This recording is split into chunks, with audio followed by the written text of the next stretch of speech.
Dün gün mesela burada bir tane kadının cüzdanı çalındı. Yani burada bayağı bir figan etti. Bunun önlemi alınması gerekiyor. Alınmadığı müddetçe bayağı bir mağdur çoğalacak. Hiç bir tanesi. Haddinden fazla. Siz esnafla karşı karşıya gelirsiniz hırsızlarla otomatikman.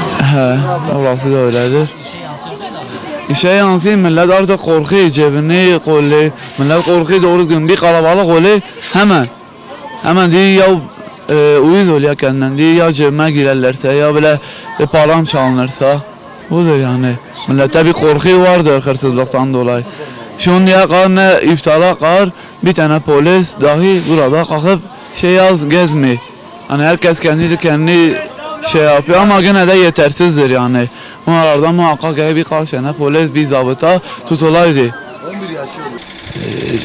Özellikle kullanıp bizim bu ara sokaklarda vurup kaçıyorlar bayanları, özellikle çantaları ya kolyeleri.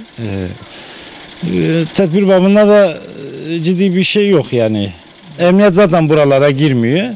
Belediye de zaten şu ana kadar bu konuda ciddi babta bir çalışması yok yani. İşlerinizi etkilemiyor mu abi? Ya işlerimizi nasıl etkilemiyor? Bir bayan gece özellikle tek başına buralara gelmiyor. Ailece geldi. Yani diyor nalat gelsin, biz büyük marketlere gideriz, 2 kuruş fazla vererek buraya girmek yani. Namuslarına göz diken soytarla yani tek başına bir bayan burada gece dolaşamıyor yani. Zabıta gece zaten hiç yok. Saat 4'ten sonra zabıta olayı yok zaten. Yani 4'e kadar da onlar da Sakarya'da belli noktalarda, o da esnaflar fazla dezgah açmasın, kapamasın. Başka hırsızlara müdahale olayı falan bilmiyorum, yetkileri var yok. Yapılmıyor yani. Öyle bir olay yok şu ana kadar. Valla birlik yok. Geçen gün yukarıda arkadaşlar hırsız çetelerle kavga ettiler. Emin ol arkadaşlardan 5-6 bıçakla, satırlarla arkadaşları doğradılar bayağı. Esnaflar da herkes bana diyor. Ben tek şey olur yani, bir bilinçli bir şey yok yani, birliktelik yok yani. Herkes kendi kafasına şeydi. Öyle olunca onlarda da çekilme, esnaftan çekilme olay yoktur yani. Halbuki birlik olsa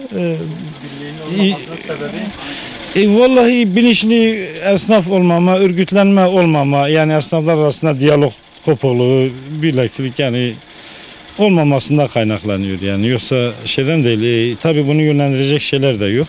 Organize edecek artık yani STK'lar olsun, kurumlar olsun, belediyelerde öyle bir şey olmadığı için onlarda da kol geziyor, istediğini yapıyor. Hatta arkadaş dayak yemişti, ikinci gün gelmiş açmıştı, biri ona demiş ya sen nasıl açıyor? Ben tuhafıma giden. Ya bu çete çok berbattır ha, siz nasıl cesaret dükkanı ikinci gün açıyorsunuz? Dumanınızı atan yani çete dediği soytarlardır. Parkın soytarları. Belediye park yapmış. Bu millete hizmet için midir bilmiyorum. Soytarılarla veyahut esrarkeşlerin yuvası mıdır belli değil yani. Yapıyor ama sahip çıkmıyor yani. Düzen yok, organize et, fuhuş yuvasıdır, esrar yuvasıdır. Parkların çoğu gece öyle.